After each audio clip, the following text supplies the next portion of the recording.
Bonjour à toutes et à tous, bienvenue dans Parlez-vous cinéma, l'émission du Festival international du film d'Amiens.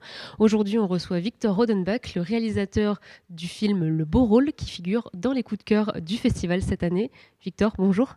Bonjour. Pour résumer un petit peu Le Beau Rôle, dans ce film, on retrouve Nora, qui est une metteur en scène au théâtre, et Henri, qui est l'un de ses comédiens. Et en plus de travailler ensemble, ils sont en couple. Et leur couple se met un peu à battre de l'aile le jour où Henri décroche un rôle au cinéma pour un film avec un acteur assez connu qui s'appelle François. Clairement, Victor, dans ce film, tu traites les liens parfois compliqués entre deux personnages amoureux qui sont tout le temps ensemble, au boulot, dans leur vie perso. Qu'est-ce que tu voulais interroger dans ce type de relation? Précisément ça, la manière dont quand on a la chance d'avoir de la passion dans sa vie, d'avoir un métier de passion. Là, en l'occurrence, c'est un métier de création, mais ça pourrait être d'autres choses. Mais voilà, quand on a de la passion dans sa vie et qu'on la partage en plus avec son conjoint, ça m'intéressait de raconter comment, à certains moments, c'est quelque chose qui peut vraiment aider à se construire ensemble, même nourrir une passion amoureuse, le fait de partager des peurs, des accomplissements, des rêves, et que de manière plus insidieuse, en fait, au fil du temps, ce qu'on a construit peut finalement se retourner un peu contre soi et contre sa relation, et ce qui autrefois ouvrait l'horizon peut finir par enfermer, quoi. Et confronte un peu à l'obligation de se réinventer, si c'est possible. Voilà. Tu soulignes aussi la question de l'indépendance, l'indépendance tout simplement des personnes dans le couple, à quel point on appartient à l'autre dans le couple, puisque Nora, elle semble jalouse ou du moins très confuse quand Henri obtient ce fameux rôle au cinéma. Comment tu as construit ces deux personnages? Euh, Ces deux personnages, je les ai construits alors déjà en m'inspirant pas mal de choses que je voyais autour de moi et en regardant un peu. Je pense que ce film-là, c'est un peu aussi un chemin pour moi vers l'intime, d'une certaine manière. Parce qu'avant ça, ça fait plus d'une dizaine d'années que je travaille comme scénariste et c'est vrai que j'ai travaillé sur des projets qui peut-être souvent au départ pouvaient être éloignés dans les sujets, dans les thématiques assez éloignées de moi. Et donc dont le travail d'auteur consistait en partie à les ramener vers soi, à se les réapproprier pour essayer d'y mettre quelque chose de personnel. Et c'est vrai que pour ce premier film, je suis allé chercher peut-être dans des choses plus proches, donc à la fois dans le sujet, puisque voilà, le film parle de cinéma, de théâtre. Ma compagne est metteuse en scène. Voilà, on s'est rencontrés un peu comme Henri et Nora alors qu'on était étudiants. Donc voilà, cette idée d'un couple qui se construit voilà, au fil d'une trajectoire et d'une carrière artistique, c'est quelque chose que j'ai expérimenté moi-même. Donc je me suis pas mal inspiré de ces choses-là, quoi. Voilà. Tu en parlais à l'instant, c'est ton premier long métrage en tant que réalisateur. On te connaît plutôt en tant que scénariste. Du coup, j'imagine qu'il y a une certaine importance dans ce film, en tout cas, et ça se sent pour les conversations. Comment tu as écrit les dialogues de ce film? En y accordant beaucoup d'importance, c'est sûr. Je pense que les conversations, c'est peut-être pour moi ce que j'aime le plus au cinéma. En tout cas, ça fait partie des choses les plus importantes, parce que ça fait partie des choses les plus importantes dans la vie. Et c'est quelque chose qui était comment dire, qui revêtait une importance particulière parce que euh, j'ai le sentiment que dans les comédies romantiques, qui est un genre, et la comédie en mariage précisément, c'est un genre où la parole est très importante, où la capacité à communiquer, la capacité à échanger symbolise beaucoup de choses, souvent entre les personnages. Et notamment, on prend souvent une dimension existentielle que moi-même je ressens dans la vie. J'ai l'impression que ça fait partie à la fois des choses les plus difficiles et les plus importantes, arriver à entrer en conversation avec le monde. Et pour le coup, le film s'est structuré pas mal autour de ça, en fait, au final, de manière assez naturelle, parce que voilà, c'est un couple qui s'aime, c'est un couple qui travaille et qui travaille en plus dans un secteur, enfin dans un métier où la parole est très importante. Elle le dirige sur scène. Et donc aussi bien dans leur histoire d'amour que dans leur pratique théâtrale. En gros, les choses commencent à aller bien quand la conversation se met en place, elle s'améliore quand la conversation se déploie et tout s'arrête quand elle n'est plus possible. Donc voilà, c'était un point très important. Et donc les dialogues étaient très écrits au scénario. Après, quand on écrit un scénario, il y a quelque chose d'un peu freudien, c'est-à-dire un peu comme dans les rêves où toutes les personnes qu'on rencontre nous symbolisent un peu nous-mêmes, quoi. On peut arriver, même dans un scénario très abouti, c'est un peu notre voix qu'on continue d'entendre dans chacun des personnages. Et pour moi, c'est quelque chose qu'il faut arriver à briser et il faut arriver à, voilà, à couper ce lien un petit peu. Et ça, c'est un travail qui est à faire avec les acteurs. En tout cas, c'est vraiment mon sentiment. Et aussi bien William que Vimala que les autres comédiens, j'ai senti qu'avec eux, voilà, j'étais en confiance pour ouvrir cette porte-là. Donc au plateau, alors ça ne veut pas dire improviser à tout bout de champ, mais en tout cas établir un dialogue à la fois pour une recherche de justesse, mais aussi l'idée d'un enrichissement. Et du coup, ils ont beaucoup évolué au moment du tournage aussi, quoi. Voilà. Pour continuer un petit peu sur cette idée des dialogues, les dialogues vont même jusque dans la transmission de pensée. J'aime beaucoup le début et la fin du film où on voit Nora et Henry échanger même à travers une sorte de transmission de pensée, mais qui est retranscrite à l'écran. D'où vient cette idée et qu'est-ce que ça apporte justement au personnage? Alors pour cette scène, j'ai justement cherché une idée une idée dans l'absolu. Alors c'est devenu une idée de mise en scène, mais qui pouvait en gros raconter en peu de temps, de manière quasi immédiate, enfin, faire ressentir en fait l'état où en était leur relation amoureuse. Et qui est un état d'intimité extrême, c'est-à-dire ils se connaissent par cœur au point de pouvoir se lire dans les pensées l'un de l'autre. Donc c'était voilà, quelque chose qui racontait à la fois leur intimité, à la fois donc quelque chose d'assez romantique et de proximité, de douceur, et qui a aussi un pendant presque un petit peu inquiétant, voire angoissant, c'est-à-dire quand on en est à ce point-là, quand il y a quelqu'un qui peut lire dans ses pensées, ça peut devenir aussi un peu étouffant.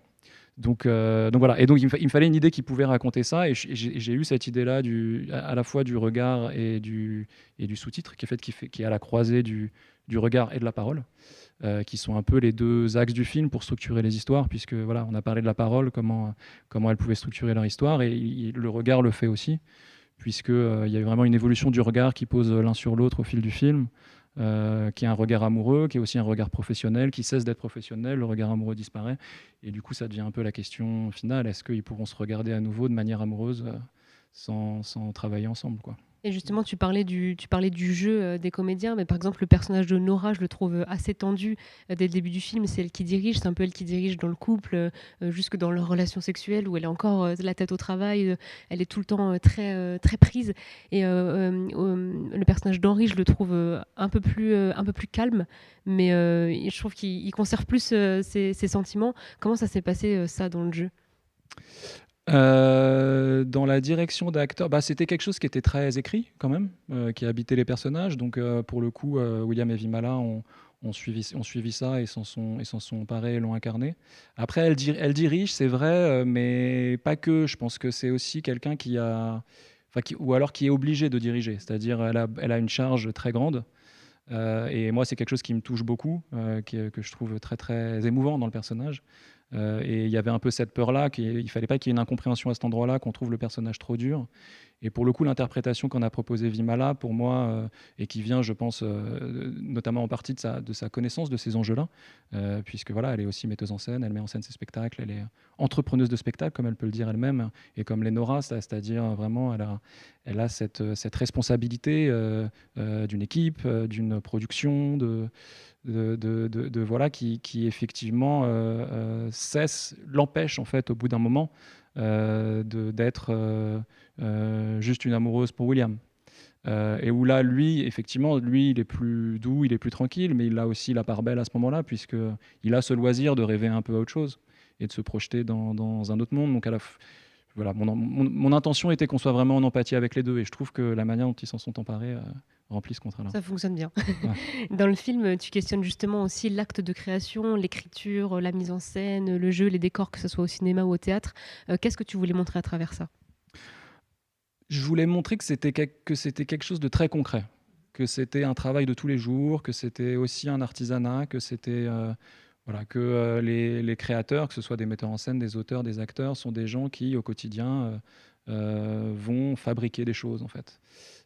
Et notamment voilà, cette charge dont je parlais sur Nora, c'était important pour moi qu'on ressente que la créatrice qu'elle est ne vit pas dans le confort d'un monde d'idées, que c'est une responsabilité plus que ça, un sacerdoce, et que ça peut devenir très, très angoissant et que ça peut faire perdre pied, quoi. Voilà. Donc c'était important pour moi de montrer voilà, cette idée du savoir-faire, cette idée de la difficulté de la remise en question parfois, qui est obligatoire, qui est quelque chose quand même auquel on se confronte rarement dans la vie, quoi. La nécessité parfois de devoir détruire tout ce qu'on a construit avec tant d'efforts, parce que en fait, même si on a pris des décisions artistiques, en l'occurrence, qui avaient du sens sur le coup, bah, elles nous ont menés dans une impasse, et qu'il faut avoir le courage parfois, quelques jours avant quelques semaines, quelques mois avant une mise en scène, avant une première, de repartir à zéro. Voilà. Montrer ces aléas-là qui sortent un peu du cliché peut-être habituel de la créatrice qui plane un peu, quoi. Voilà. Et justement, je trouve que c'est drôle parce que je pense que Nora, elle est tellement énervée, enfin tellement, je pense qu'elle est très surprise aussi que Henri ait ce rôle en fait. Je pense qu'elle s'y attend pas tellement elle est prise par la pièce de théâtre Ivanov qu'elle est en train de monter et qu'elle fait même, je dirais qu'elle va presque dans le cliché. Elle a un point de vue assez clivant entre le théâtre et le cinéma. Parfois, elle lui reproche voilà, de jouer de telle manière. Ah, tu joues comme au cinéma, comme s'il était parti du théâtre. Pareil, est-ce que c'est la situation qui la pousse dans ses retranchements? Est-ce que tu voulais jouer sur ce cliché? Est-ce que c'est vraiment le personnage de Nora qui est comme ça? Alors, je voulais pas jouer premier degré sur ce cliché. Je pense que j'ai eu un souci sur le film justement à pas caricaturer ni un monde ni l'autre, voilà. Tout en essayant de faire rire quand même avec, donc être un peu sur ce fil pour montrer certaines absurdités et certes forcer un peu les traits aussi à certains endroits. Mais effectivement, elle, à ce moment-là, elle caricature. Mais je pense que l'idée de la scène, c'est plus de montrer voilà, l'idée d'une dispute amoureuse où justement on devient un peu mesquin et on prend ce qui est un peu à portée de main. Et en l'occurrence, c'est cette opposition professionnelle, en refusant de voir les bonnes raisons pour lesquelles le partenaire commence à nous échapper un peu et voilà et à taper un peu en dessous de la ceinture. Mais c'est pas ce qu'elle pense. C'est pas ce qu'elle pense sincèrement, ni ce que le film pense sincèrement non plus, quoi. Oui, il y a un côté Voilà. un peu miskinerie, comme tu disais, et Voilà, puis un ouais. côté humour. Et moi, il y a un truc qui m'a fait pas mal rire aussi, c'est quand Nora commande un immense sol qui glisse, sur lesquels les comédiens peinent en fait à jouer. Il y a un côté humour, mais il y a aussi un côté complètement démesuré. On dirait que justement qu'elle commande un décor de cinéma pour le coup. Et je pense qu'on ne sait pas trop comment réagir en tant que spectatrice. Est-ce que c'est une métaphore de leur relation, de la pièce qui est difficile à monter finalement? Qu'est-ce que ça représente ce sol? Euh, Alors, déjà sur l'ampleur du décor, c'était important pour moi aussi de montrer ce truc-là qu'au théâtre. Effectivement, tu parles d'un décor de cinéma, mais en vrai, c'est pas un décor improbable pour une pièce en termes de mesure, tu vois. Donc, c'était aussi pour montrer des directions différentes que peut prendre une metteuse en scène dans la conception de sa pièce. Et c'est vrai que là, à ce moment-là, elle suit son scénographe sur un choix qui est très esthétique. Qui s'avère être inconfortable et plus on avance en fait carrément inhospitalier, impraticable. Sauf qu'à ce moment-là, comme Henri vient de quitter la pièce et qu'elle refuse de regarder en face le niveau de remise en question que ça lui impose, elle veut s'entêter à se prouver et à prouver aux autres que malgré le départ d'Henri, bah, tout peut continuer comme avant. À ce moment-là, elle est dans une phase de déni et c'est vrai que ce sol-là devient une métaphore à ce moment-là de ce déni-là. Donc il se trouve que c'est un seul miroir en plus donc, dans lequel elle peut se regarder. Donc il y a quelque chose comme ça de refuser de regarder en face une réalité qui est pourtant évidente pour tout le monde. Donc à savoir qu'on ne peut pas jouer sur ce sol. Et plus largement qu'il va falloir qu'elle se remette vraiment profondément en question et qu'elle opère une vraie révolution, pardon, pour embrasser en fait le changement qui lui est offert par cette situation qui semble être une catastrophe et qui en fait est une occasion de changer et de faire un spectacle qu'elle n'aurait jamais fait sinon et son meilleur spectacle, comme Henri lui dit à la fin. J'ai une dernière question pour toi, Victor. On te connaît plutôt en tant que scénariste. Pourquoi cette envie de passer à la réalisation? Alors c'est une envie que j'ai eue depuis toujours parce que j'ai co-réalisé des courts-métrages en sortant de l'école de cinéma, pardon. Et d'ailleurs c'est comme ça que j'ai rencontré William puisqu'on a fait un court-métrage il y a plus de 10 ans maintenant. Et on avait un projet de film ensemble à l'époque qui a failli se faire, qui s'est pas fait. Et voilà, suite à ça, je me suis vraiment plongé dans le scénario.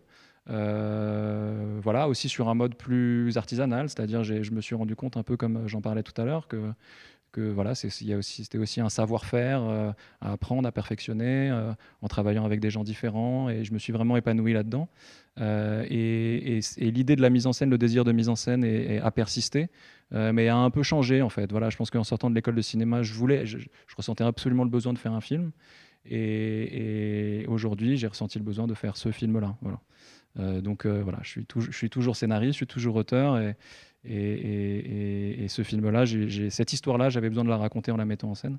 Il y en aura peut-être d'autres après, mais voilà, c'est comme ça que c'est venu. Bah, merci beaucoup Victor pour cet échange. Merci beaucoup.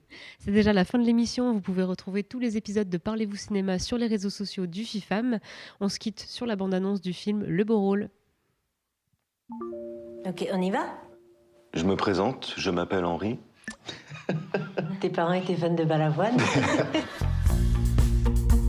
C'est un personnage qui est en dépression, Ivanov. Et ça m'a fait penser à Marty McFly dans Retour vers le futur 2. On a créé la compagnie quand on était étudiants et on a fait tous nos spectacles ensemble.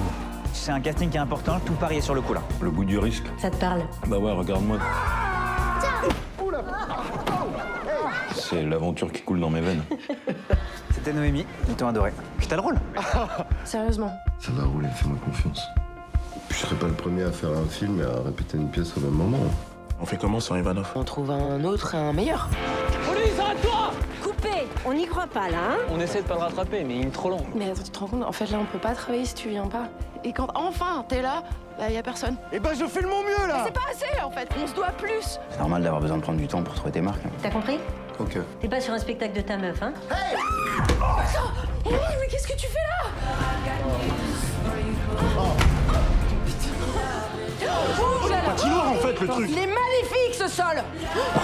Tu pourrais me trouver autre chose parce qu'il faut vraiment que je bosse là. Regarde les costumes, on dirait les bronzés fonds du ski. Ah d'accord, vous êtes organisés, c'est une mutinerie.